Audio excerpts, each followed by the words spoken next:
আজকে আমার বাসর রাত, তবে সেটা শুধু নামেই। কারণ আমি বিয়ে করেছি আমার জীবনের সব থেকে বড় শত্রু আমার এক্স গার্লফ্রেন্ডকে। তাই রাতের সব স্বপ্ন মাটি দিয়ে দিলাম। নিজের এক্স গার্লফ্রেন্ডকে বিয়ে করতে হবে তা কখনো আমি ভাবতে পারিনি, কিন্তু সবার ইচ্ছা রাখতে গিয়ে করতে হচ্ছে। রুমের ভিতরে ঢুকে দেখি সুমায়া, মানে আমার বউ, সে ঘুমানোর প্রস্তুতি নিচ্ছে। তাই আমিও কিছু না বলে ফ্রেশ হয়ে এসে সোফায় শুয়ে পড়লাম। দুজনে চুপ করে সরে এলাম। এবার পরিষেবার বোটা শেষ করে নেই, না হলে কিছু বুঝবেন না। তারপর থেকে সব খুলে বলবো।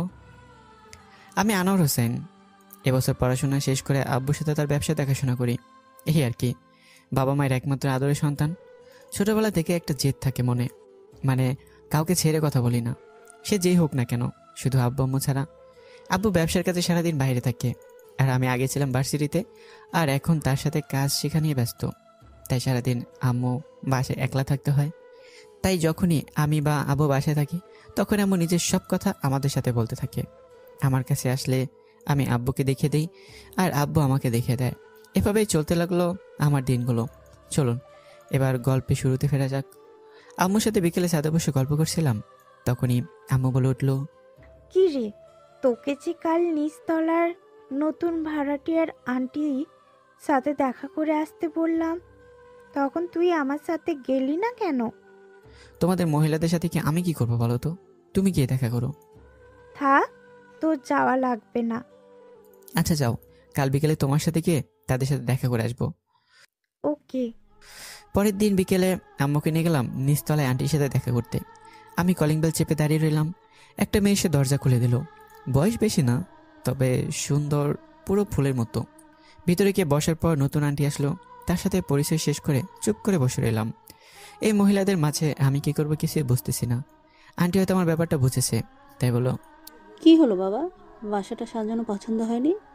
জি আন্টি, খুব সুন্দর হয়েছে। ও, তাহলে পুরো বাসাটা ঘুরে দেখো। আর মুনতাহা, তুই ওর সাথে যা, ঘুরে দেখা। আন্টির কথা শুনে বুঝলাম মেয়ের নাম মুনতাহা। তবে সব থেকে বড় কথা হলো আমাদের বিল্ডিং আমাকে ঘুরে ঘুরে দেখানোর কথা বলতেছে। কিছু না বলে চুপচাপ চারদিকে দেয়ালে লাগানো পেন্টিংগুলো দেখতে লাগলাম। তখনই মুনতাহা বলে উঠলো, পছন্দ হয়েছে এগুলো? কে অ্যাড করেছে এগুলো? আমার কাজিন। ও, তা আপনি কোন ক্লাসে পড়েন?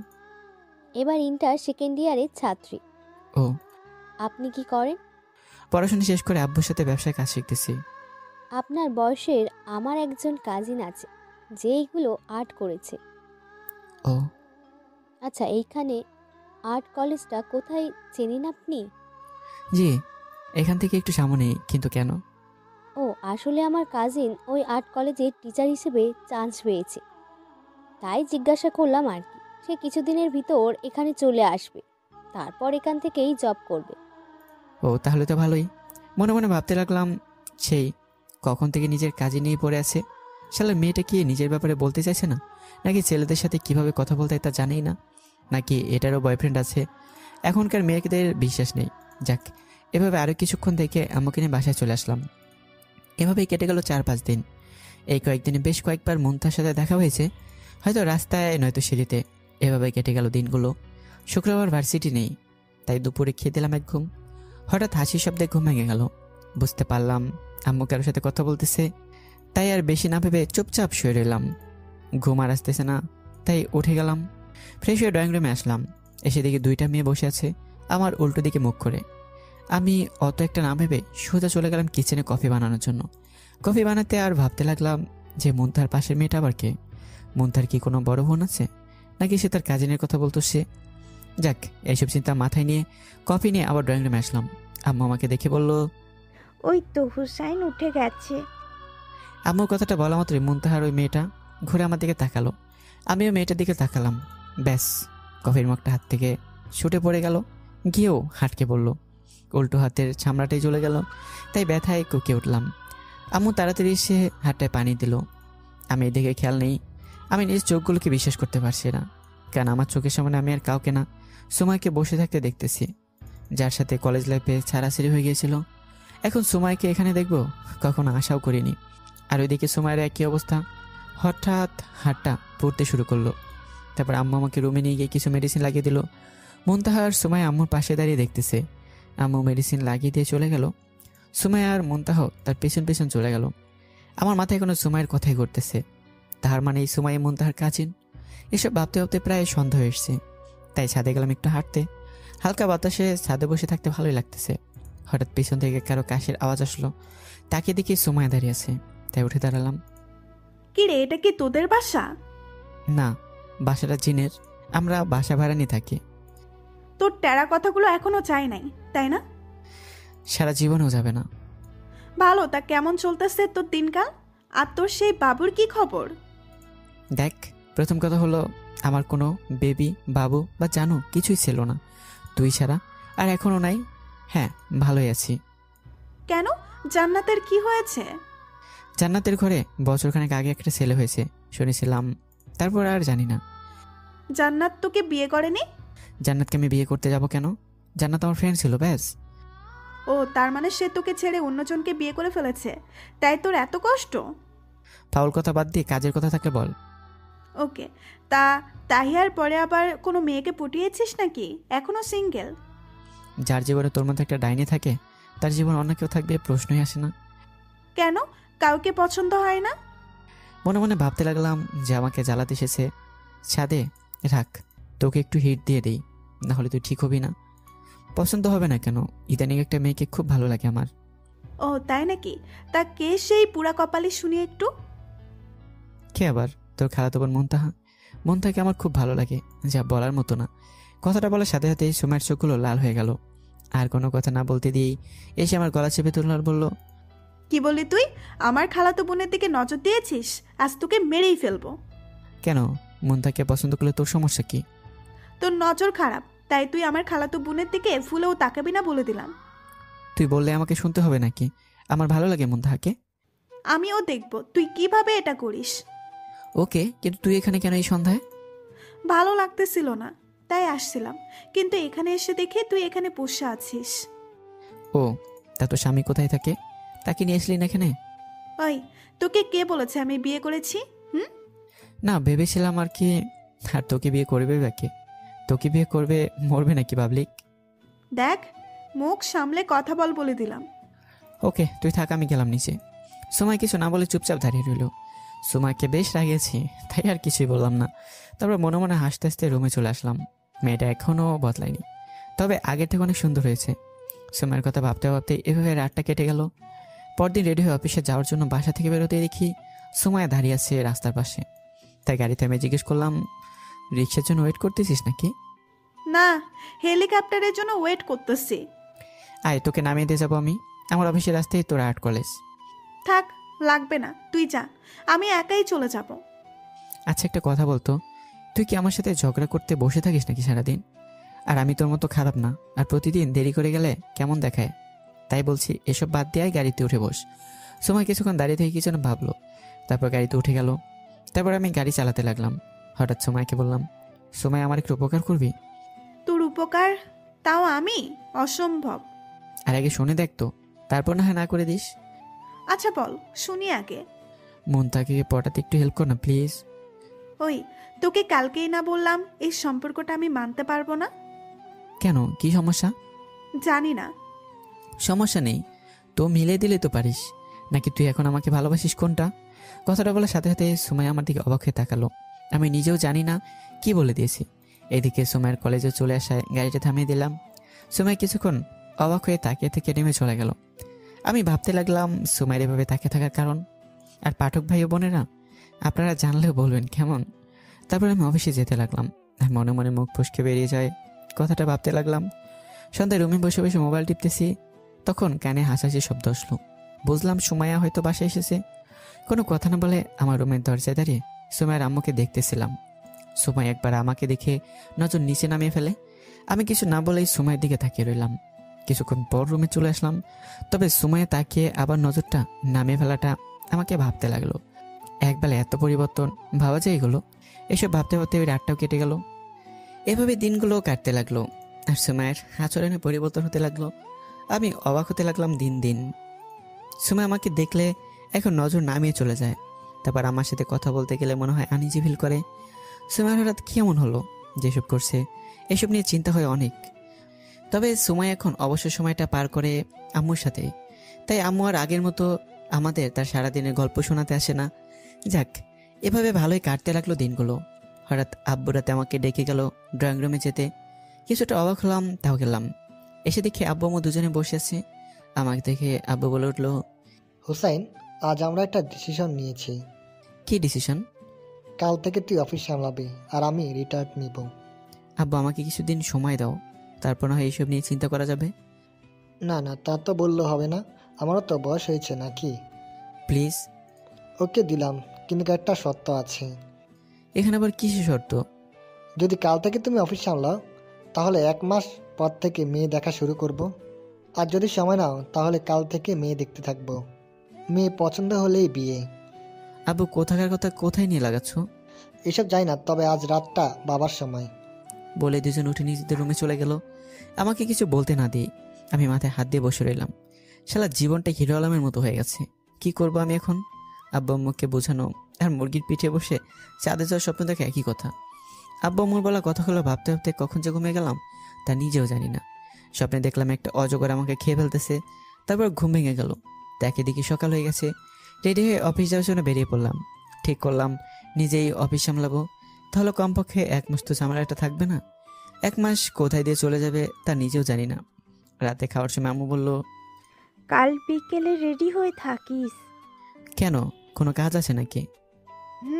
কাল বিকেলে একটা মেয়ে দেখতে যাব। আম্মু, আমি এখন বিয়ে করব না। শুধু শুধু এসব বলতেছো কেন? আম্মু আব্বু কোনো কিছু না বলে মনোযোগ দিয়ে খাচ্ছে। আমি অবাক হয়ে গেলাম। আম্মুকে জিজ্ঞেস করলাম, আম্মু আমি কি বলেছি তোমরা শুনেছো? না, তুই কিছু বলেছিস নাকি? আম্মুর কথা শুনে বুঝলাম ওনারা শুনেও না শোনার ভান ধরতেছে। তাই আর কিছু না বলে চুপচাপ খাওয়া দাওয়া করে রুমে চলে আসলাম। রুমে এসে বেশি একটা চিন্তা না করে ঘুমিয়ে গেলাম। সকালে আম্মুর ডাকে ঘুম ভাঙলো।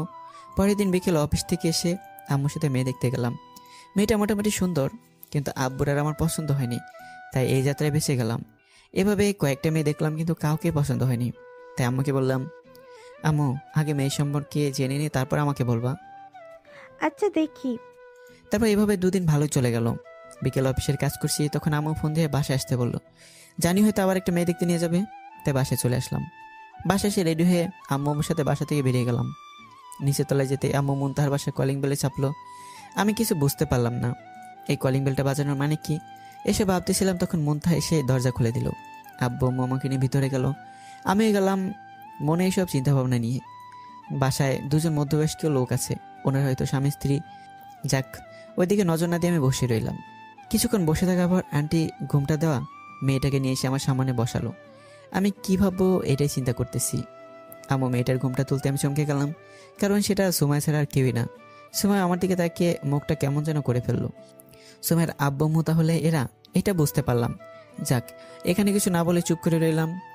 আম্মু একবার জিজ্ঞাসা করলো সুমাইকে পছন্দ হয়েছে কিনা। সবার সামনে না করলেও কেমন দেখাবে, তাই হ্যাঁ বলে দিলাম। ব্যাস, এরা বিয়ের দিন তারিখ ঠিক করে ফেললো একেবারে। আমি অবাক হয়ে গেলাম ওনাদের কথা শুনে। যাক, সবকিছু শেষ করে বাসায় আসতে অনেক রাতই হলো। বাসায় এসে আম্মুকে বললাম, আম্মু আমি সুমাকে বিয়ে করতে পারবো না। কোনো কি সমস্যা? কোনো সমস্যা নেই, এমনি বিয়ে করতে পারবো না আমি সুমাইকে। কোনো সমস্যা না থাকলে তোমাকে সুমাইয়াকেই বিয়ে করতে হবে। দেশে কি আর কোনো মেয়ে নেই নাকি? আমাদের জানাশোনার চেয়েও ভালো মেয়ে আর নেই। তাও পারবো না বিয়ে করতে। তোকে বিয়ে করতেই হবে, কারণ এর আগে অনেক মেয়েকে পছন্দ হয়নি, বা আরও অনেক কারণ দেখিয়ে না করে দিয়েছিস। তাই এবার না করার কোনো কারণই নেই। তাই তোকে এই বিয়েটাই করতে হবে। ওদের বোঝানো অসম্ভব, তাই আর কিছু না বলে রুমে চলে গেলাম। গিয়ে ফ্রেশ হয়ে এসে ভাবতে লাগলাম, সুমাই নিজে বিয়েতে মত দেবে না, তাহলে আর এত কিছু ভেবে লাভ কি? আর আমার সময়ের ব্যাপারটা আম্মা আব্বু ওনাদের বলাও যাবে না, তাহলে আমার কাজ শেষ। যতটা পারি চেপেই যাই। এসব ভাবতে ভাবতে ঘুমের রাজ্যে কখন যে হারিয়ে গেছি তা নিজেও জানি না। সকালে আম্মুর ডাকে ঘুম ভাঙলো। আম্মু মিষ্টির প্যাকেট হাতে নিয়ে দাঁড়িয়ে আছে, মুখে হাসি নেই। তাই জিজ্ঞাসা করলাম, কি হলো আম্মু, এত হাসি খুশি দেখা যাচ্ছে কেন আজ? সুমাইয়া বিয়ের জন্য হ্যাঁ বলে দিয়েছে। কি? বিয়ের 4 দিন পর, তা তো জানিসই। তাহলে রেডি হয়ে নে, অনেক কাজ আছে। বলে আম্মু চলে গেল। আর আমি বোকার মতো বসে রইলাম আর ভাবতে লাগলাম কি থেকে কি হয়ে গেল। সময় কিভাবে রাজি হয়ে গেল আমার মাথাতেই ঢুকতেছে না। এখন আটকাবো কিভাবে, এসব নিয়ে ভাবতে লাগলাম। তারপর ফ্রেশ হয়ে গিয়ে দেখি বাসা সাজানোর লোক চলে এসেছে। তারপর ওনাদের দিকে মন দিলাম। সন্ধ্যায় নাকি এঙ্গেজমেন্ট, তাই সময় হাতে খুবই কম। এভাবে চলতে লাগলো দিনগুলো। সময়ের দিকটা খুব একটা বুঝতেছি না। ওর এভাবে মতামত দেওয়ার কারণ নিয়ে অনেক চিন্তায় পড়ে গেলাম। যাক, অবশেষে বিয়ের দিনও চলে আসলো। বাসায় প্রচুর মেহমান, কি করব এখনও মাথায় আসছে না। সন্ধ্যায় বিয়ে শেষ করে সময়কে নিয়ে বাসায় চলে আসা হলো। আমি ফ্রেশ হয়ে ছাদে গেলাম। কাজিনদের সাথে বসে বসে আড্ডা দিতে লাগলাম। অনেকক্ষণ এভাবে কেটে গেল। হঠাৎ তৌফিক এসে পাশে বসে আমাকে বলল, কি রে, সময়ের রুমে একা, আর তুই এখানে কেন? আকাশে তারা গুনছিলাম। কেন? তুই যদি এখন তারা গুনিস তাহলে বাসর ঘরে বিড়াল মারবে কে? দেখ, ফাজলামো করিস না। থাক, আর তারা গোনা লাগবে না, এবার রুমে যা। ওখানে বেশি কিছু না বলেই নিচে নামতে লাগলাম। আর ভাবতে লাগলাম, সময় যেই কারণে আমাকে বিয়ে করুক না কেন, তবে বাস যে খেতে হবে তা জানি, কি যে হয় আল্লাহ জানে। এসব ভাবতে ভাবতেই রুমের কাছে গেলাম। দরজায় চিপা দিয়ে দেখা যাচ্ছে খাটে লাল শাড়ি পরে সময় বসে আছে। মন খারাপ করে কি করব ভাবতে ভাবতে রুমে চলে গেলাম। গিয়ে দরজা লাগিয়ে ফ্রেশ হতে চলে গেলাম। ফ্রেশ হয়ে রুমের ভিতরে ঢুকে দেখি সোমায়া শুয়ে ঘুমানোর প্রস্তুতি নিচ্ছে। তাই আমি কিছু না বলে বালিশ নিয়ে এসে সোফায় শুয়ে গেলাম। দুজনেই চুপ করে শুয়ে রইলাম। এসব নীরবতা ভেঙে হঠাৎ সময় বলে উঠলো, কিরে, কি ভাবছিস যে আমি তোকে বিয়ে করতে গেলাম কেন, তাই তো? কিছুটা ওই রকমই। গার্লফ্রেন্ড থাকতেও যখন অন্য মেয়ের সাথে মজা লুটেছিলি তখন আমার অনেক রাগ হয়েছিল, তাই ভাবলাম সেই রাগের প্রতিশোধ নিতেই তোকে বিয়ে করেছি। ও, তার মানে তুই প্রতিশোধ নিবি এখন? হুম। ওকে, তাহলে আমাকে তো সেই পুরনো হোসাইনি হতে হবে। আমি কিন্তু সেই পুরনো সুমাইয়া নেই যে এবার পার হয়ে যাবি। ওকে, তাহলে একটু চেক করে দেখি যে কতটুকু বদলেছে। মানে? দেখ কি করি, তারপর মানেটা বুঝে যাবি। বলে আমি উঠে খাটের দিকে যেতে লাগলাম। তখনই সময় বলে উঠলো, তুই এদিকে আসতেছিস কেন? বাসরাতে স্বামী তার স্ত্রীর দিকে যে কারণে আসে, আমি সেই কারণে আসতেছি তোর কাছে। সময় বিছানা থেকে উঠে অপর পাশে চলে গেল। আমি বিছানা পেরিয়ে সময়ের সামনে গিয়ে দাঁড়ালাম। তখনই সময় বলে উঠলো, দেখ, তোর মনে উল্টাপাল্টা কোনো কিছু থাকলে তা সরিয়ে ফেল, না হলে দেখবি আমি কি করি। কি করবি শুনি? চিৎকার করে সবাইকে জড়ো করে ফেলবো। সবাই আসলে কি বলবি? সময় কথাটা শুনে চুপ হয়ে গেল। আমার দিকে অবাক হয়ে তাকিয়ে রইল। আমি সময়ের হাতগুলো দেয়ালের সাথে চেপে ধরলাম আর বললাম, কি হলো, এবার করো চিৎকার। সময় কিছু না বলে চুপ করে দাঁড়িয়ে রইল আর ভাবনার চাপ মুখে ফুটে রইল। আমি সময়ের আরও কাছে গেলাম। সময়ের চোখ বন্ধ করে ফেললো। সময়ের এই চেহারা দেখে আমার হাসি পাচ্ছে, তাই দিলাম এসে। সময় অবাক হয়ে আমার দিকে তাকিয়ে রইল। আমার হাসি দেখে সময় বলল, এভাবে হাসছিস কেন? তুই নাকি কি করে ফেলবি বলেছিলি, তার পরীক্ষা নিলাম। একটু আর দেখলাম যে তুই কতটা ভীতু। সময় কিছু না বলেই চুপ করে দাঁড়িয়ে রইল। আমি সোমাকে বললাম, তুই আমার উপর প্রতিশোধ নিতে বিয়ে করেছিস তাই না? হুম। এবার তুই দেখ আমি তোকে কতটা প্যারা দেই, তোকে জ্বালিয়ে মারবো। সময় কিছু না বলেই শুয়ে গেল। তাই আমি চুপ করে শুয়ে রইলাম। সবাই ঘুম আসতেছে না, আর ওইদিকে সময় ঘুমিয়ে গেছে। তাই আমি গিয়ে খাটে একপাশে শুয়ে গেলাম। কিছুক্ষণ পর ঘুমিয়ে গেলাম। সকালে সময়টাকে ঘুম ভাঙলো। তাকে এদিকে সময়ের আগে চোখ নিয়ে আমার পাশে বসে আছে। তাই জিজ্ঞাসা করলাম, কি হলো, এভাবে তাকিয়েছিস কেন? তোকে এখানে এসে ঘুমাতে কে বলেছে? আমার বিছানায় আমার ঘুমাতে কার পারমিশন নিতে হবে আবার? আমার পারমিশন নিতে হবে। কেন? কে জানে তুই কখন ফায়দা উঠাতে চাস। ফায়দা কিভাবে ওঠায় না কিভাবে বলে টান দিয়ে সময়কে নিজের বাহুতে নিয়ে নিলাম। সময়ের চোখ বড় বড় করে তাকিয়ে রইল আমার দিকে। তাই আমি বললাম, আর কিভাবে ফায়দা ওঠাই বল, আমি একটু উঠাই। ছাড় তুই আমাকে। না চালে কি করবি শুনি? সময় কিছু না বলেই চুপ করে রইল। আমি সময়ের চেহারা দেখে বুঝতে পারলাম বেচারি ফেসে গেছে আমাকে বিয়ে করে। এসব ভাবছিলাম তখনই কেউ দরজায় নক করলো। আমি সময়কে ছেড়ে দিয়ে ওয়াশরুমে চলে গেলাম। সময়া গিয়েও দরজা খুলে দিল। তারপর সময়ও গিয়ে ফ্রেশ হয়ে এলো। তারপর দুজন মিলে নিচে গেলাম। নাস্তা শেষ করে রুমে এসে বসে বসে টিভি দেখতে লাগলাম। এভাবে দুপুর পার হয়ে গেল। বিকেলে বাইরে যাবো বলে ঠিক করলাম। রেডি হচ্ছিলাম তখন সময় রুমে আসলো। আমাকে দেখে বলো, কিরে, কোথাও যাচ্ছিস নাকি? জাহান্নামে যাচ্ছি, যাবি? না থাক, ওইখানে তোর মতো পাপিগুলোই থাকে। আমি তো ভালো মানুষ, আমি গিয়ে কি করব? মনে মনে ভাবতে লাগলাম, নিজের কথায় নিজেরই মার খেয়ে গেলাম। তারপর আর কিছু না বলে বাইরে চলে গেলাম। বাইরে কিছুক্ষণ ঘোরাঘুরি করে বাসায় চলে আসার সময় একটা আইসক্রিমের দোকানে নজর পড়লো। সময় আইসক্রিম খুব ভালোবাসে, ওর জন্য নিয়ে যাব নাকি ভাবতেছি। কিছুক্ষণ ভেবে কি মনে করে যেন কয়েকটা আইসক্রিম কিনে নিলাম। রাত অনেক হয়েছে তাই ভাবলাম এখন বাসায় যাওয়া যাক। তাই বাসায় চলে আসলাম। বাসায় এসে আইসক্রিমগুলো রেখে ফ্রেশ হতে চলে গেলাম। এসে দেখি সুমাই আইসক্রিম খাওয়া শুরু করে দিয়েছে। আমাকে দেখে বলল, এগুলো কি আমার জন্য এনেছিস? না, আমার রুমে একটা শয়তান থাকে, তার জন্য। সুমাই রাগে চোখ নিয়ে তাকালো। কিছুক্ষণ তাকিয়ে থেকে আবার খাওয়ায় মন দিল। তারপর খাওয়া দাওয়া শেষ করে রুমে এসে খাটে বসে টিভি দেখতে লাগলাম। কিছুক্ষণ পর সুমাই এসে আমাকে বলল, বস সোফায়, যা আমি এখন ঘুমাবো। তো ঘুমাতে না করিস নাকি? তুই ঘুমালে ঘুমা। তুই এখানে ঘুমাবি নাকি? আমার সবাই ঘুম আসে না। তাহলে আমি আজ থেকে সোফায় ঘুমাবো, তাও তোর সাথে ঘুমাবো না। আমার সাথে ঘুমাবি না কেন? তুই মানুষ খারাপ তাই। আমি আর কিছু না বলেই টিভি দেখতে লাগলাম। সুমাইকে সোফায় শুয়ে গেল। আমি টিভি দেখা শেষ করে গিয়ে সুমাইকে কোলে করে বিছানায় এনে শুয়ে দিতেছিলাম। তখনই সুমাই সজাগ হয়ে গেল। তাড়াতাড়ি নিজেকে ছাড়িয়ে নিয়ে আমাকে ধাক্কা দিয়ে বলল, আমাকে এখানে নিয়ে এলি কেন? বউ পাশে না থাকলে ঘুম আসে না, তাই ভাবলাম তোকে এখানে এনে শুয়ে দেই। আমি সোফায় ঘুমাবো। চুপচাপ যা বলতেছি তা শোন। না, আমি সোফায় ঘুমাবো। কখনো রোমান্টিক টর্চারের নাম শুনেছিস?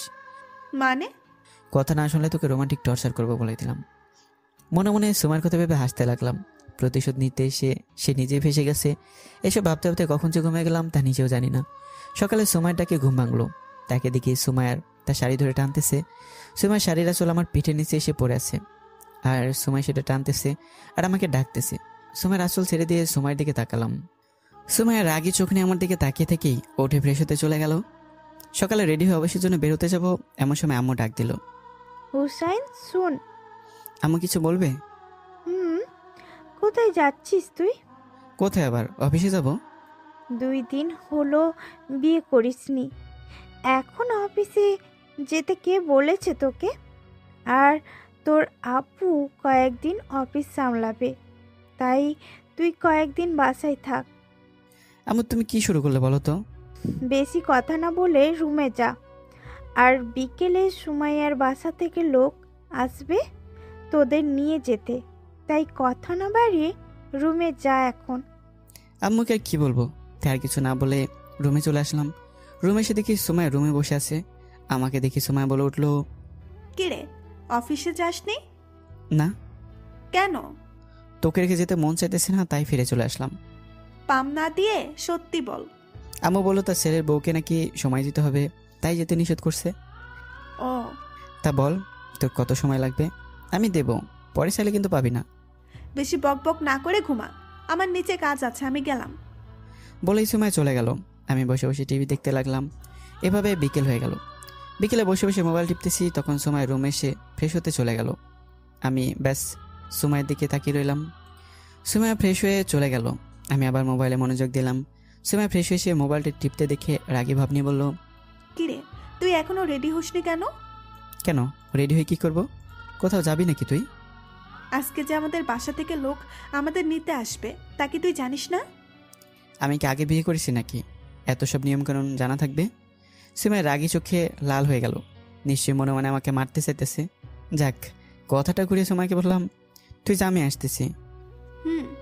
বলে সময় চলে যেতে লাগলো। তখনই আবার সময়কে ডাক দিলাম। সময় রাগী চোখ নিয়ে আবার তাকালো। কি হলো, ডাকলি কেন? নিজের বউকে ডাকতেও কি কারণ লাগে নাকি আবার? ঢপ না মেরে কি বলবি বল।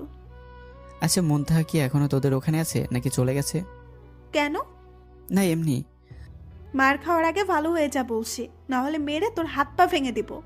বকবক না করে যা, আমি যাচ্ছি। সুমায়া কেমন যেন মুখটা কালো করে চলে গেল। আমি চলে গেলাম রেডি হতে। সন্ধ্যার দিকে সুমায়াদের বাসার উদ্দেশ্যে রওনা হয়ে গেলাম। প্রায় গভীর রাত হয়ে গেছে যেতে যেতে, তাই গিয়ে ফ্রেশ হয়ে খেয়ে শুয়ে পড়তে রুমে চলে যাই। এখন ঘুমোতে এসে দেখি খাটটা একটু ছোট। মনে মনে হেসে আমি একপাশে শুয়ে এলাম। সুমায়া কিছুক্ষণ পরে সে আমার পাশে শুয়ে পড়লো, মাঝে একটা গোল বালিশ দিয়ে দিল। সুমায়া ঘুমের মধ্যে নড়াচড়া করার অভ্যাস আছে, এখন যদি ঘুমের মধ্যে মেরে বসে তখন কি হবে এসব ভাবছিলাম। তখনই খেয়াল করলাম সুমায়া ঘুমিয়ে গেছে। অনেক ক্লান্ত হয়তো হয়ে গেছে, তাই তাড়াতাড়ি ঘুমিয়ে গেছে। কিন্তু আমার ঘুম আসছে না কেন? ঘুম আসছে না, তাই কোলবালিশটা নিয়ে আসলাম আমার পাশে। তারপর সেটাকে জড়িয়ে ধরে ঘুমানোর চেষ্টা করলাম। কিছুক্ষণের মাঝে ঘুমের দেশে হারিয়ে গেলাম। তবে ঘুমটা বেশিক্ষণ স্থায়ী হয়নি, কারণ হঠাৎ ঘুমের মাঝে অনুভব করলাম কারো গরম নিঃশ্বাস আমার পিঠে পড়তেছে। তাই ঘুম ভেঙে গেল। পিছন দিকে ঘুরবো, তখন থেকে সময় আমাকে পেছন থেকে জড়িয়ে ধরে ঘুমিয়ে আছে, আর তার নিঃশ্বাসটা আমার ঘাড়ে পড়তেছে। আমি কিছু না বলে চুপচাপ শুয়ে রইলাম আগের মতোই, আর ঘুমানোরও ট্রাই করতে লাগলাম। কিন্তু সময়ের গরম নিঃশ্বাসটা কেমন যেন লাগতেছে। আজব একটা ফিলিংস ওকে দিতে লাগলো। তখনই মনে পড়লো সেই পুরোনো দিনগুলো, যখন আমি কলেজ লাইফে ছিলাম। সুমাইকে আমি তখন নিজের থেকে বেশি ভালোবাসতাম। হয়তো সুমাই আমাকে নিজের থেকে বেশি ভালোবাসতো, কিন্তু সুমাই আমাকে সন্দেহ করতে বেশি। আর সন্দেহের কারণটা ছিল আমার বেস্ট ফ্রেন্ড জান্নাতকে নিয়ে। জান্নাত আমার সাথে সারাদিন চলাফেরা করতো, আর সুমাই ভাবতো ওর সাথে আমার সম্পর্ক আছে। আর এটা নিয়ে যত ঝামেলা। একদিন সুমাই এই বিষয়টা নিয়ে আমাকে অনেক প্যারা দেয়, তারপর ব্রেকআপ করে ফেলি। অনেকদিন রাতে আমি কেঁদেছিলাম, তারপর আস্তে আস্তে সব ঠিক হয়ে যায়। তারপর সুমাইয়া কলেজ ছেড়ে চলেও যায়। তারপর সুমাইয়ের সাথে দেখা হয় মুনতাহাদের বাসায়। আর তারপর থেকে তো আপনারা সবই জানেন। এসে ভাবতে ভাবতেই সকাল হয়ে গেছে, তাই আবার ঘুমানো ট্রাই করতে লাগলাম। তখন সুমাইয়া নড়ে চড়ে উঠলো, তাই আমি ঘুমের ভান ধরে চোখ বন্ধ করে ফেললাম। সুমাই আমাকে ছেড়ে দিয়ে উঠে পড়ে। তারপর আমি চুপ করে শুয়ে এলাম। তখন সুমাই বলল, শৈতান কোলবালিশটা নিয়ে রেখেছে, ভালো হবে না কোনো দিন। বলেই সুমাই ফ্রেশ হতে চলে গেলে আমি উঠে বসি। ভাবতে থাকি সারাদিন আমার ঘুম হারাম করে দিয়ে এখন আবার বকবক করতেছে। সকাল 7টায় সুমাইটাকে ঘুম ভাঙলো। তাকে দেখি সুমাইয়া কফি নিয়ে দাঁড়িয়েছে। উঠে ফ্রেশ হয়ে নাস্তা করতে আয়। তারপর রেডি হয়ে চলে গেলাম নাস্তা করতে। নাস্তা করে রুমে এসে বসে রইলাম। তখনই রুমে মুনথা আসলো। কি ভাইয়া, কেমন আছেন? এই তো ভালো, তোমার কি অবস্থা? ভালো। সুমাইয়া আপু কোথায়? কি জানি, ড্রয়িং রুম হবে হয়তো। কোনো কাজ আছে নাকি তোমার? না, এমনি আপুর সাথে আড্ডা দিতাম রুমে থাকলে। ড্রয়িং রুমে গিয়ে দেখো আছে হয়তো, আড্ডা দাও, সমস্যা নাই। সমস্যা নাই, আপাতত আপনার সাথেই আড্ডা দিই। আপুর সাথে পরে আড্ডা দিব। ওকে। আচ্ছা ভাইয়া, আন্টি মানে আপনার আম্মু কি জাদু জানে নাকি? মানে? না মানে যে কাজটা কেউ পারেনি সেটা আপনার আম্মু পারলো কি করে? বুঝলাম না, বুঝিয়ে বলো। মানে হলো সুমাইয়া আপুকে এই নিয়ে মনে হয় 1000টা ছেলে দেখতে এসেছে, কিন্তু না করে দিয়েছে। কিন্তু আন্টি যখন আপনার বিয়ের কথা বলতে এসেছে তখন আপু সহজেই রাজি হয়ে গেল। আমি অবাক হয়ে গিয়েছিলাম তখন। তাই নাকি? যাক, আপুর বিয়েটা হয়েছে তাতে ভালোই হলো একদিক দিয়ে। কোন দিক দিয়ে? এই যে আমি একটা দুলাভাই পেলাম আড্ডা দেওয়ার জন্য। হাসি দিয়ে দরজা দিকে চোখ পড়তে দেখি সুমাইয়া দাঁড়িয়ে আছে। তাই চোখ দিয়ে ইশারা করলাম, কি হয়েছে? সুমাইয়া মাথা নেড়ে কিছু না বলে মুচকি এসে চলে গেল। হয়তো সুমাইয়া দেখতে এসেছিল আমরা কি কথা বলি। মেয়েটা সন্দেহ করে এখনো গেল না। এসব ভাবতে ওঠে ঠোঁটের কোণে মুচকে হাসি চলে আসলো। মুচকে হাসি দেখে মুনতাহা বলল, কি হলো, একা একা হাসতেছেন কেন? না এমনি। তারপর মুনতাহা আরো কিছুক্ষণ গল্প করে চলে গেল। আমিও দিলাম এক ঘুম। ঘুম ভাঙলো সুমাইয়ের ডাকে। উঠে ফ্রেশ হয়ে গিয়ে খাবার খেয়ে আবার রুমে চলে আসলাম। কিছুক্ষণ পর সুমাইয়ের রুমে এসে আমার পাশে শুয়ে গেল। তাই জিজ্ঞাসা করলাম, কিরে ক্লান্ত হয়ে গেছিস নাকি? না, কেন? তাহলে ফ্রেশ না হয়ে শুয়ে গেলি যে? এমনি ভালো লাগছে না তাই। ও, তা বাসায় যাব কবে? কালকেই তো আসলি, এত বাসায় যাওয়া জলদি কেন? এমনি। আগামীকাল বিকেলে ফিরবো আমরা, এখন ঘুমাই। আমার ঘুম আসতেছে না, তুই ঘুমা। ওকে। বলেই সুমাই চোখ বন্ধ করে শুয়ে রইল। আমি মোবাইল টিপে মন দিলাম। কিছুক্ষণ পর সুমাইয়ের দিকে নজর গেল। দেখে মনে হলো সুমাই ঘুমিয়ে গেছে। তাই সুমাইয়ের দিকে ভালো মনে একটু তাকালাম। মেয়েটা ঘুমের মাঝে একদম নিষ্পাপ লাগে। তাই তাকিয়ে রইলাম কিছুক্ষণ পর উঠে গিয়ে হাত মুখ ধুয়ে রুমে আসলাম। হঠাৎ চোখ গেল টেবিলের উপর রাখা সুমাইয়ার ডায়েরিটার উপর। কি মনে করে যেন ডায়েরিটা হাতে নিলাম। হাতে নিয়ে ভাবতে লাগলাম পড়াটা কি ঠিক হবে নাকি হবে না। পরে ভাবলাম আমার বইয়ের সবই তো আমারই, তাই পড়তে লাগলাম। ডায়েরিটা পড়তে লাগলাম আর বুঝতে লাগলাম যে সুমাইয়া এখন আমাকে ভালোবাসে, কিন্তু সেই পুরনো সন্দেহের কারণে মেনে নিতে পারছে না। লেখাগুলোর সাথে আমার কিছু ছবি এঁকেছে মেয়েটা পারে এসব ভাবতে ভাবতে খাটে এসে বসলাম। সময়ের দিকে তাকিয়ে কেন জানি আলাদা একটা মায়া হতে লাগলো মেয়েটার প্রতি। তবে যে করে হোক সময়ের ভুলটা ভাঙাতে হবে, না হলে এভাবে পাশে বউ রেখে নিজেকে কন্ট্রোল করা অসম্ভব হয়ে যাচ্ছে। কি করা যায় এই নিয়ে ভাবতে লাগলাম। সময়কে জড়িয়ে ধরে শুয়ে গেলাম। সময় গভীর ঘুমে আচ্ছন্ন, তাই সে নিজের মতো করেই ঘুমাতে লাগলো। বিকেলে সময়কে নিয়ে গ্রামের ভিতর একটু হেঁটে আসলাম। মনটা হালকা হয়ে গেল। রাতে খাওয়া দাওয়া করে শুয়েছিলাম। সময় এসে আমার পাশে শুয়ে গেল। কিছুক্ষণ পর সময় হঠাৎ করে আমাকে জিজ্ঞেস করে বসলো, আচ্ছা, তুই কি বিকেল আমাকে ঘুমের মাঝে জড়িয়ে ধরেছিলি? মুখের কথা আটকে গেলে কি বলবো বুঝতেছি না। তার পরিস্থিতি সামলাতে বললাম, কই না তো। ও ভালো, আর ফুলেও ধরার চেষ্টা করবি না। ও হ্যালো, পেতনিকে জড়িয়ে ধরার কোনো শখ নেই আমার। থাকলে কিভাবে অফিসে গিয়ে তো হাজারো মেয়েকে জড়িয়ে ধরে থাকিস, তাহলে বউকে জড়িয়ে ধরবি কোথায় থেকে? কথাটা সোজা গিয়ে কলেজে আঘাত করলো। তাই সময়কে টান দিয়ে দেয়ালের সাথে চেপে ধরলাম। সময় অবাক হয়ে গেল হঠাৎ এমন আচরণ দেখে। আমি নিজের অজান্তেই সময়ের একদম কাছে চলে গেলাম আর সময়কে বললাম, তুই কি চাস, আমি তোকে জড়িয়ে ধরে কিস করি? না। তাহলে কেন বললি যে বউকে জড়ে ধরি না, অন্য মেয়েকে জড়ে ধরি সারাদিন? তাহলে এই পেতনিকে বিয়ে করতে গেলে কেন? যা সত্যি তাই তো বললাম। কি সত্যি? ব্যাস, আর কোনো কথা না বলে সময়ের ঠোঁটগুলো নিজের আয়ত্তে নিয়ে নিলাম। সময়ের চোখগুলো বড় বড় হয়ে গেল। মিনিট দুয়েক পরে ছেড়ে দেই। সময় ঠাস ঠাস করে চর মেরে চোখ বন্ধ করে ফেলে। আমি সময়ের রাগি মুখটা দেখতে লাগলাম। আর যদি এসব ফাউল কথা শুনি তাহলে বাকি সব কিছু কেড়ে নেব, মনে রাখিস বলে আমি গিয়ে শুয়ে গেলাম। সময় কিছুক্ষণ ওভাবেই দাঁড়িয়েছিল, তারপর এসে আমার পাশে শুয়ে পড়লো। সকালে সময়টাকে ঘুম ভাঙলো। তাকে দেখি রাগি মুখ নিয়ে আমার দিকে তাকিয়ে আছে। তাই জিজ্ঞেস করলাম, কিরে এভাবে তাকিয়ে আছিস কেন? খেয়ে ফেলবি নাকি? উঠে ফ্রেশ হয়ে নে, নাস্তা করব।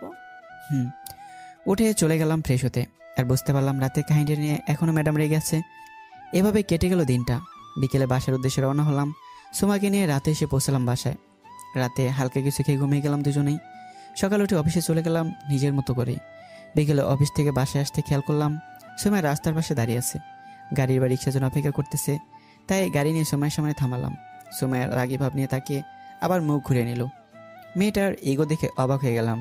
এভাবে দাঁড়িয়ে থাকবে, তাও আসবে না, কেমন লাগে? তাই বললাম, কে রে, উঠিস না কেন? আমি পরে যাব, তুই যা। বেশি বকবক করলে কাল রাতের। সময় আবার রাগি চোখে তাকিয়ে গাড়িতে উঠে বসলো। চুপ করে বসে রইল। আর বেশ কিছু স্টুডেন্ট আমার দিকে তাকিয়েছিল। আমি গাড়ি চালাতে লাগলাম আর সময়কে বললাম, আচ্ছা সময়া, তুই যে বিবাহিত এটা তোর স্টুডেন্টরা জানে নাকি? কেন? না, তোকে গাড়িতে উঠতে দেখে সবাইকে তাকিয়ে থাকতে দেখলাম তো, তাই জিজ্ঞেস করলাম আর কি। ও, এর আগে কখনো এভাবে কেউ নিতে আসেনি তো, তাই হয়তো অবাক হয়েছে। তাই নাকি? না তুই নিজেকে সিঙ্গেল বলে বেড়াস সবাইকে, তাই এমনভাবে তাকিয়েছিল? সবাইকে নিজের মতো ভাবিস নাকি? তুই বেশি বুঝলে আমি সবাইকে নিজের মতো ভাবতে পারবো না কেন? সময় কিছু না বলে চুপচাপ বসে রইল। রাতে খাওয়া দাওয়া করে ছাদে চলে গেলাম। গিয়ে জান্নাতকে কল দিলাম। কল ধরে জান্নাত বলল, সরি তোর বিয়েতে আসতে না পারার জন্য রে। ওকে, কি অবস্থা তোর?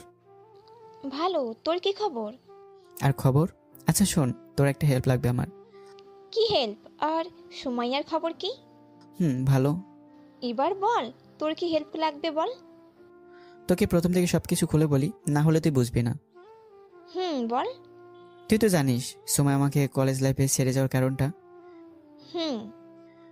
ওই কথাটা ধরেই তারপর জান্নাতকে সবকিছু করলাম আমি। এবার বুঝলি এসবের মধ্যে দিয়ে যাচ্ছি আমি। বুঝলাম, কিন্তু এখানে আমি কি করতে পারি বলবি একটু?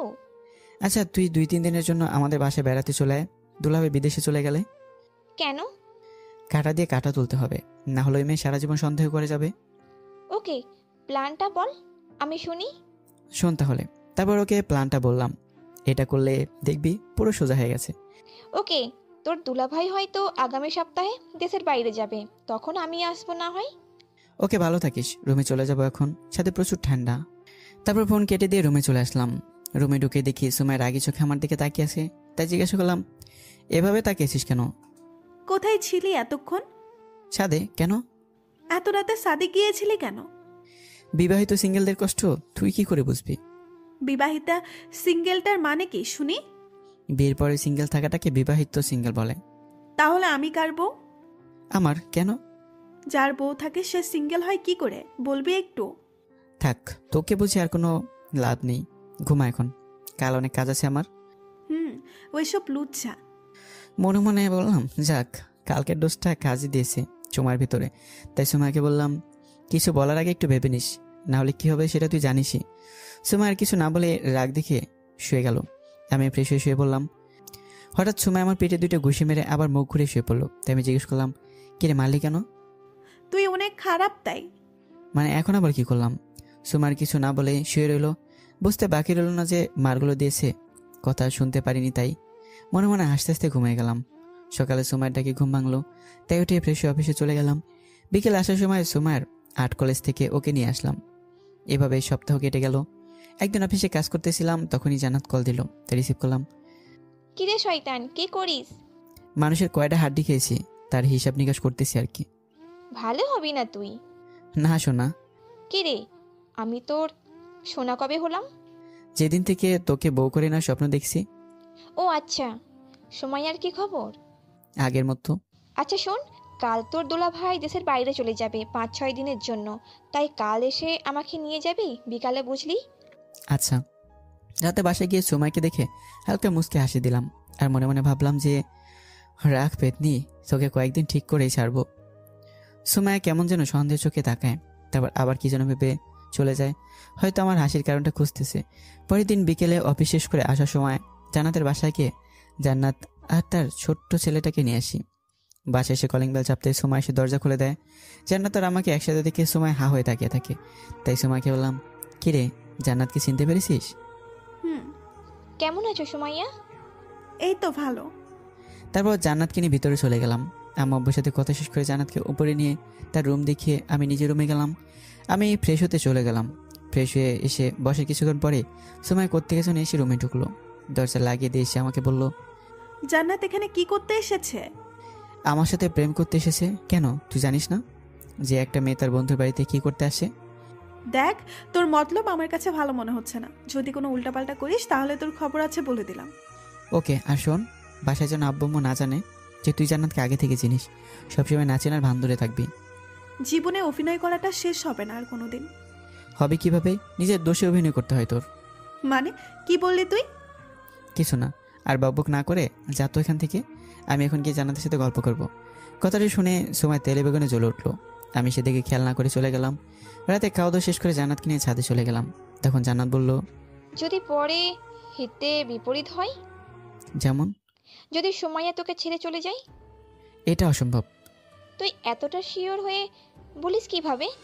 দেখ, যে মেয়েকে হাজারবার বলার পরেও বিয়ে করার কথা পরেও রাজি হয়নি, আর আমার কথা বলার সাথে সাথে রাজি হয়ে গেছে, তার মানে সময় এখন আমাকে পাগলের মতো ভালোবাসে। আর যেহেতু একবার হারিয়ে পেয়েছি, তাই এত সহজে ছেড়ে যাবে না মনে হয় না। তার মানে তুই তার ভালোবাসার ফায়দা তুলেছিস? না, শুধু সময় সন্দেহটা ভাঙাচ্ছি। বুঝলাম। আরেকটা কথা, সময়ের সাথে যে আমার সম্পর্ক ছিল এটা বাসায় জানে না। তুইও কিছু বলিস না। তুই শুধু আমাকে চিনিস আর সময়কে কষ্ট করে ভাবি বলে ডাকিস প্লিজ। ওকে, সমস্যা নাই। জান্নাতের সাথে আরও কিছুক্ষণ গল্প করে নিচে চলে আসলাম।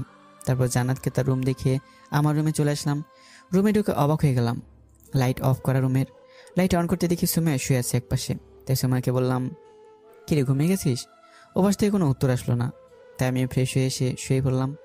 সকালে জান্নাতের কল দেওয়াতে ঘুম ভাঙলো। উঠে দেখি সুমাই এখনো ঘুমাচ্ছে। তাই আর দেরি না করে ফ্রেশ হয়ে নিচেকে দেখে জান্নাত বসে আছে। আম্মুকে কফি দিতে বলে দুজনে বসে গল্প করতে লাগলাম। কিছুক্ষণ পর সুমাই আসলো। ঘুম থেকে উঠে আমাদের একসাথে দেখে মুখটা কালো করে চলে গেল রান্নাঘরে।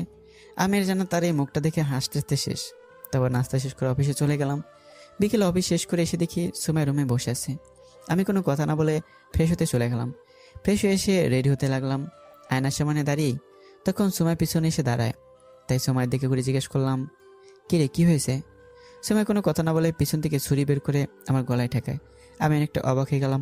তখনই সময় বলল, অন্য মেয়েকে নিয়ে এত লুতুর পুতুর কিসের? হ্যাঁ, কোথায় কি করলাম? আর তুই এটা নামা, না হলে লেগে যাবে গলায়। না, আগে তুই বল, ওই মেয়ের সাথে এত কিসের বকবক তোর? কেন, তুই না ভাবিস না যে জান্নাত আমার পুরনো প্রেমিকা? তাহলে পুরনো প্রেমিকের সাথে কত কথাই থাকতে পারে। সময় কিছু না বলে ভাবতে লাগলো কি যেন। তখন আমি বললাম, সর, জান্নাত বসে আছে আমার জন্য, তোর সাথে পরে কথা বলবো। তুই আবার যাবি ওই মেয়েটার কাছে? তো তোর কাছে বসে থেকে কি করব? সর, জান্নাতের সাথে প্রেম করি গিয়ে বলেই সুমাইকে পাশ কাটিয়ে চলে গেলাম। সুমাই হা হয়ে তাকিয়ে রইল। বুঝলাম কথাটা ভালোই কাজে দিয়েছে। রাতে খাওয়া দাওয়া করে জান্নাতের সাথে অনেকক্ষণ গল্প করে রুমে এসে দেখি সুমাইয়া জেগে বসে আছে। তাই বললাম, কে রে, ঘুমাসনি এখনো? না। কেন, তোর কোনো সমস্যা? না, তাতে আমার কি সমস্যা থাকবে বলে ওয়াশরুমে ফ্রেশ হতে চলে গেলাম। আর ভাবতে লাগলাম, সুমাইয়াকে আমি জেনে বুঝে অবহেলা করতেছি, যেন সে বুঝতে পারে যে সন্দেহটা মিথ্যে ছিল। ওয়াশরুম থেকে বেরিয়ে এসে দেখি সুমাইয়া কী নিয়ে যেন চিন্তা করতেছে। তাই বললাম, কিরে, কী নিয়ে এত চিন্তা করতেছিস? সুমাইয়া চিন্তার জগৎ থেকে বেরিয়ে আসলো আমার কথা শুনে। তারপর বলল, ভাবতেছি চাঁদে যাব। ভাবনা নিয়ে ঘুমা বলে আমি শুয়ে গেলাম। সুমাইয়া শুয়ে পড়লো। সকালে আবার সেই জান্নাতের ফোনে ঘুম ভাঙলো। উঠে ফ্রেশ হয়ে নিচে গিয়ে দেখি জান্নাত বসে আছে। আমাকে দেখে জান্নাত বলল, হুসাইন, রাতে তোর দুলাভাই ফোন দিয়ে বলেছে সে নাকি পরশু ফিরে আসবে। তো তুই কি কালকে ফিরে যাবি নাকি? কাল বিকালে চলে যাব। ওকে, তাহলে রাতের ডোজটা দিয়ে দেবো সুমাইয়াকে। ওকে। সুমাইয়া কিছুক্ষণ পর ঘুম থেকে নিচে আসলো। আমাদের আবার একসাথে দেখে কিছুক্ষণ তাকে থেকে রান্না করে চলে গেল। কিছুক্ষণ পর সুমাইয়া একটা কফির মগ এনে জান্নাতকে দিয়ে আমাকে বলল, হুসাইন, একটু উপরে আয়, আমাকে একটু হেল্প করে দিয়ে যা প্লিজ। কি হেল্প? তারপর সুমাকে নিয়ে রুমে আসলাম। রুমে ঢুকতেই সুমায়ের দরজা লাগিয়ে আমার কাছে চলে আসলো। তাই আমি জিজ্ঞাসা করলাম, দরজা লাগালি কেন? দরজা লাগানোতে পাফ হয়ে গেছে নাকি আমার? না। আচ্ছা বল, তোর কি হেল্প লাগবে যে নিচে থেকে ডেকে উপরে নিয়ে আসলি? মনটা ভালো না, তাই তোর সাথে গল্প করব বলে নিয়ে এসেছি। তুই কি পাগল যে সবার সামনে থেকে ডেকে নিয়ে এসছিস? কেন, ডেকে আনাটা কি দোষ হয়েছে? আচ্ছা বাদ দে, এদিকে আয়। না, যা বলার দূর থেকেই বল। আচ্ছা বল, কিসের জন্য তোর মন খারাপ? বললে কি তুই সেটা ঠিক করে দিতে পারবি? যদি পারি তাহলে তো ঠিক করেই দেবো। কলিজাতে ঘা হচ্ছে, পারবি ঠিক করে দিতে? এটা তো ডাক্তারের কাজ। এভাবে মন খারাপ করে বসে না থেকে ডাক্তারের কাছে যা, তাহলেই তো হয়। এখানেই তো সমস্যা। কিসের সমস্যা? এই যে এই রোগের ডাক্তারই বলে ডাক্তারের কাছে যেতে। বুঝলাম। সুমায়ের কলিজায় এতদিনে হারানো ভয়টা ঢুকেছে। তবে সন্দেহের বোধটা না তাড়ালেই নয়। মনে মনে ভাবা দেখি সুমায় বলল, কি রে, কি এত ভাবছিস? তোর কথায় কোনো আগামাতাই বুঝলাম না। আচ্ছা বাদ দে, নিচে আয়, নাস্তা করে অফিসে যাব। সুমায় মাথা নেড়ে হ্যাঁ বলল। আমি আর কিছু না বলে নিচে চলে আসলাম। বসে বসে ভাবতে লাগলাম যে সন্ধ্যায় কীভাবে আগুনটা লাগানো যায়। তারপর কিছুদিন ম্যাডাম পড়লেই সব ঠিক হয়ে যাবে আপনা আপনি। নাস্তা করে চলে গেলাম অফিসে। বিকেলে আসার সময় সুমাইকে কলেজ থেকে নিয়ে আসলাম। এসে ফ্রেশ হয়ে কিছুক্ষণ মোবাইল টিপলাম। রাত 8টায় জান্নাতকে ফোন দিয়ে বললাম ছাদে যেতে। জান্নাত ছাদে চলে গেলে আমি রান্নাঘরে গিয়ে দেখি আম্মার সময় রান্না করতে ব্যস্ত। তাই সুমাইকে বললাম, সুমাইয়া, আমার জান্নাতের জন্য 2 কাপ কফি বানিয়ে নিয়ে যেতে পারবে প্লিজ? কোথায় দিয়ে আসতে হবে? ছাদে আছি আমরা। ওকে, আমি নিয়ে আসছি। আমি চলে গেলাম ছাদে। গিয়ে দেখি জান্নাত দাঁড়িয়ে আছে। আমাকে দেখে বলল, কি রে, বলে এসেছিস? আমি নজর রাখছি সে আসে কিনা। আসলে শুরু হবে, তুই কি ওখানে বসে থাক। কিছুক্ষণ পর সুমাকে উপর আসতে দেখে আমি গিয়ে জান্নাতের পাশে গিয়ে দাঁড়ালাম। তারপর জান্নাতকে বলতে লাগলাম, তুই বিয়েটা করতে গেলি কেন? পেতনি, বিয়ের আগেই তো আমরা কত ভালো ছিলাম। বিয়ে তো একদিন করতেই হতো, তাই আগেই করে ফেললাম। তোকে আজকে একটা কথা বলতে চাই। এটা অবশ্য অনেক আগে বলতাম, কিন্তু বলতে পারিনি, তাই অবেলায় বলতে হচ্ছে। কি কথা বল। জানিস, আমি তোকে পছন্দ করতাম, একরকম ভালোই বাসতাম কলেজ লাইফে। কেন এখন বাসিস না? প্রথম ভালোবাসা কে বলতে পারে বল? ওলে পিচ্ছি, বাদ দে। এখন সুমাইয়ার যে কোনো সময় আসতে পারে, তাই বাদ দে এইসব কথাটা। তাই ভালো। সুমাইয়াকে কি তুই ভালোবাসিস? হুম। তাহলে আমাকেও যে ভালোবাসিস বললি, এটার মানে কি? বাদ দে, এটার হিসেব তুই বুঝবি না।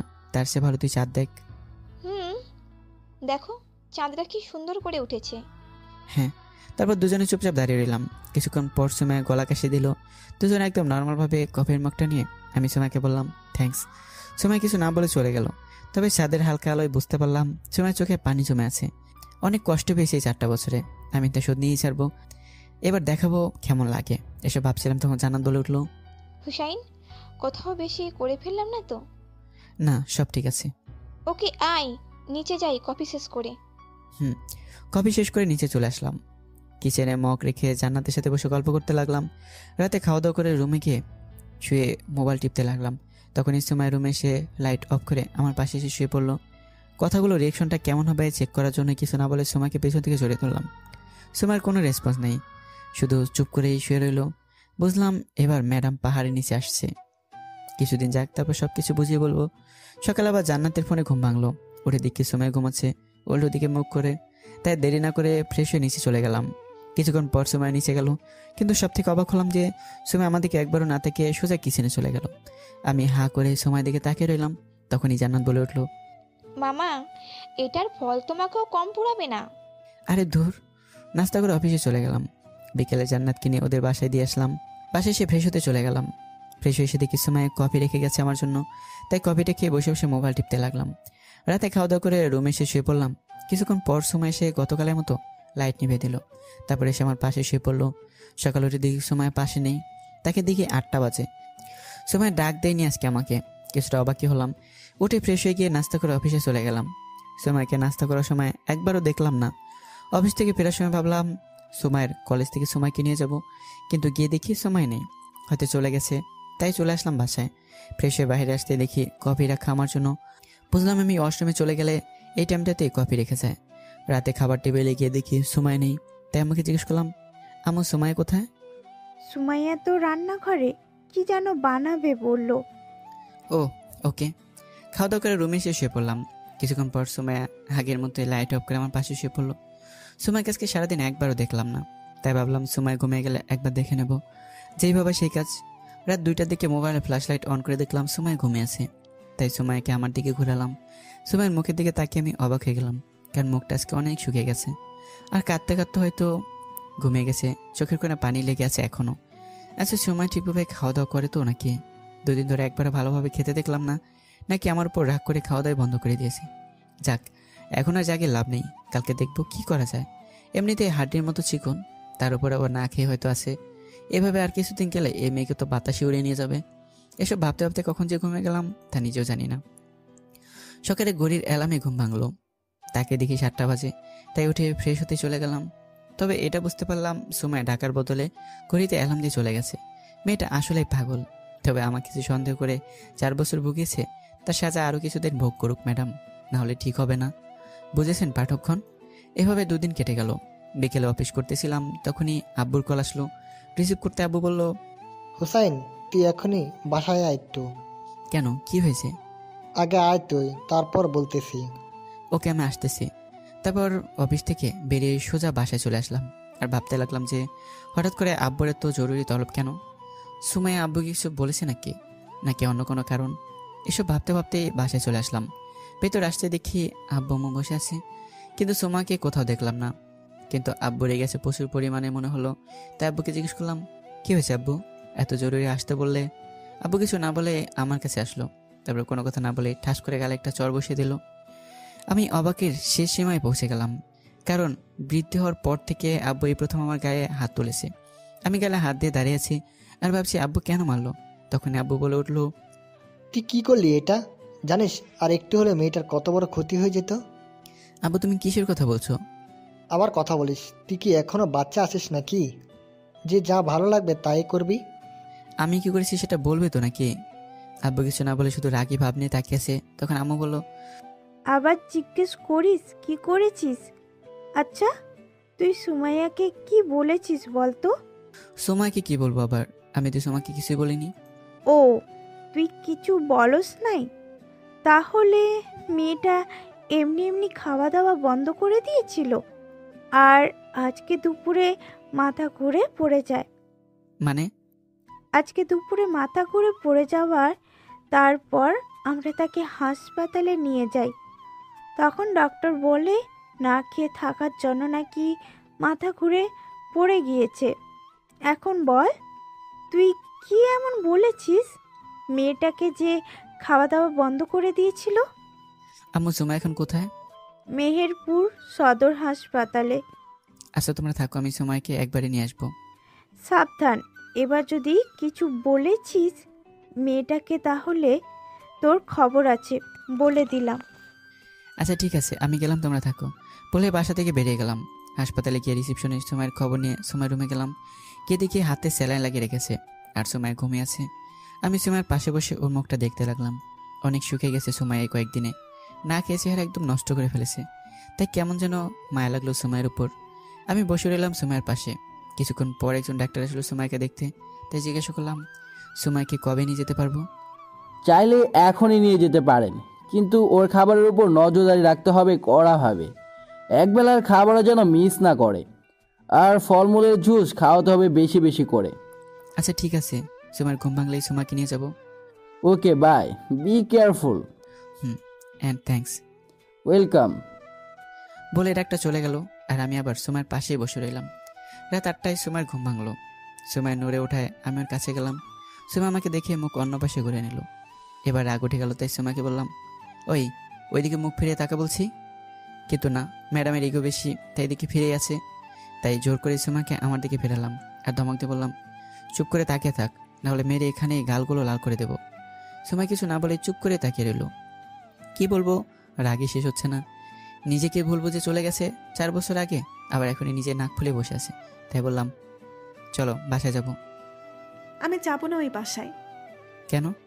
ওই বাসাতে দম বন্ধ হয়ে আসে। আপনি গিয়ে আম্মু আব্বুকে পাঠিয়ে দিন, আমি নতুন বাসা ভাড়া নিয়ে তাদের সাথে ওইখানে থাকবো।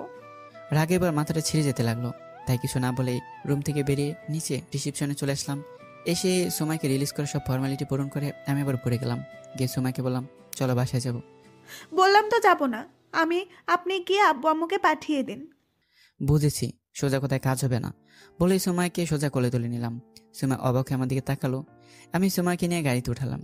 তারপর গাড়ি নিয়ে চলে গেলাম সোজা একটা নদী নির্জন পাড়ে। সুমাইকে কোলে করে নিয়ে একটা বেঞ্চে বসালাম। তারপর সুমাইয়ের সামনে দাঁড়িয়ে বললাম, তোমার কি আমাকে মানুষ বলে মনে হয় না? সুমাই কিছু না বলেই চুপ করে রইল। তাই আবার বললাম, কথার উত্তর না দিলে মেরে নদীতে ফেলে দিয়ে যাব, এই বলে দিলাম। বল, আমাকে কি তোর মানুষ মনে হয় না? কেন? তাহলে তুই নিজের ইচ্ছা মতো আমাকে নিয়ে খেলবি, আর আমি কিছু করলেই ভাব নিবি? এটা কোন ধরনের কথা? আমি কি তোকে না করেছি নাকি জান্নাত নিয়ে? তুই যা ইচ্ছা কর, আমি তোকে কিচ্ছু বলবো না। থাপ্পড় দিয়ে তোর দাঁত ফালাই দিব বেশি বুঝলে। ওই, আমি তোর বলছি আমি জান্নাতকে পছন্দ করি বা ভালোবাসি। না, তবে ওই দিন সাথে আমি সব শুনেছি তোদের কথা। সব শুনেছি তোদের কথা। আমি আর জানাতে ইচ্ছে করে তোকে সব কথা শুনিয়েছি। কারো মনে আঘাত করলে কেমন লাগে দেখ, এবার বুঝলি তো? মানে? রাখ, তোকে বোঝাচ্ছি। বলে ফোনটা বের করে জান্নাতকে কল দিলাম আর লাউড স্পিকার দিয়ে বললাম। জান্নাত ফোন রিসিভ করে বলল, হুসাইন, সুমাইয়ার কি অবস্থা এখন? ভালো। আসলে ওই দিন সুমাইয়াকে সায়স্তা করতে গিয়ে তুই বেশি বলে ফেলেছিস, তাই দেখলি আজকে কি অবস্থাটা হয়ে গেল। আচ্ছা, এখন সুমাইয়াকে সব সত্যি বলে দে, না হলে বেচারি না খেয়ে মারা যেতে পারে, এমনও আছে। ওকে, রাখি, আল্লাহ হাফেজ। আল্লাহ হাফেজ। ফোন রেখে দিয়ে সময়ের দিকে তাকিয়ে দেখি সময় রাগি চোখ নিয়ে আমার দিকে তাকিয়ে আছে। সময় তখন বলল, তার মানে তোরা দুজন মিলে ওই দিন আমার সাথে নাটক করেছিলি? তা নয় তো কি? তোর কি মনে হয় জান্নাতকে যদি আমি ভালোই বাসতাম তাহলে জান্নাতকে অন্য কোথাও বিয়ে হতে দিতাম? তাহলে আমাকে এতদিন কষ্ট দিলি কেন? এমনি মন চেয়েছে তাই। কি মন চেয়েছে তাই এতটা কষ্ট দিবি আমাকে? সময় বলে রাগে চোখ লাল নীল হলুদ রং ধারণ করলো। তারপর আমার কাছে সে ঠাস করে একটা চর বসিয়ে দিল গালে। তখন আমি দেরি না করে সময়ের গালে ঠাস করে একটা চর বসিয়ে দিলাম। সময় গালে হাত দিয়ে বলল, আমাকে মারলি কেন তুই? আগে বল, তুই মারলি কেন আমাকে? তুই আমাকে এতদিন কষ্ট দিয়েছিস তাই। তোকে 5 দিন কষ্ট দেয় একটা চর দিয়েছিস, তাহলে হিসাব কর। আমাকে যে তুই ভুল বুঝে 4টা বছর কষ্ট দিয়েছিস, তাহলে তুই কয়টা চর পাও না? হিসাব করে দেবো নাকি সবগুলো? সময় কান্না মুখে দাঁড়িয়ে রইল আমার সামনে। কখন যে কান্নার বৃষ্টি বয়ে যায় আল্লাহ ভালো জানে। তাই বললাম, চুপ, একদম কাঁদবি না। আচ্ছা সরি, যা, আজ জীবনেও তোকে সন্দেহ করব না। এবারের মতো মাফ করে দে আমাকে। কানে ধর আগে। আচ্ছা এই নে ধরলাম, এবার তো মাফ করে দে। জীবনে যদি আর কোনোদিন সন্দেহ করিস তাহলে এরপর আর কিছু না বলে হাতে ডিভোর্স পেপার দিয়ে তোকে তোর বাসায় পাঠিয়ে দেবো। সরি, সেই দিনটা আর আসবে না। এখন বল মাফ করেছিস কিনা? এবার এদিকে। ব্যাস, সময় গিয়ে আমাকে জড়িয়ে ধরলো। এভাবে কিছুক্ষণ থাকার পর আমি বললাম, তোর মনে কি এখন আমাকে নিয়ে কোনো সন্দেহ আছে? না, কেন?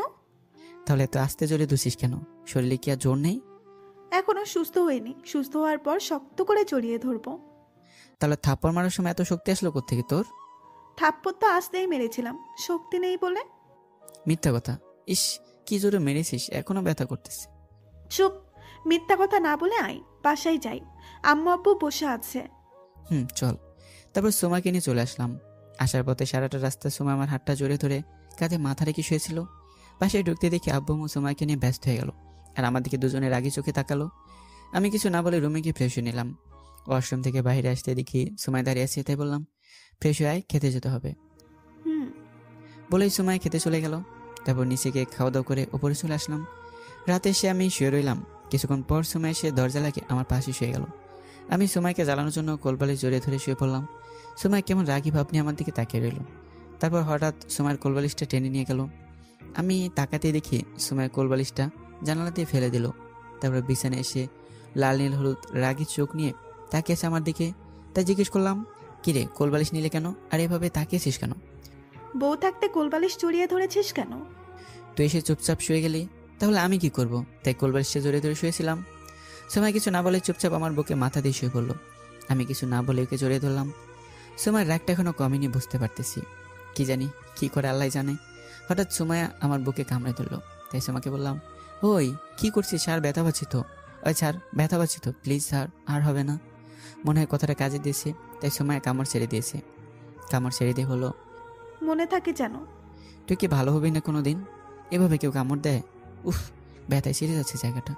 সময় কোনো উত্তর না দিয়ে চুপচাপ জড়িয়ে ধরে শুয়ে রইল। তাই আমি আর কোনো কিছু না বলে ঘুমিয়ে গেলাম।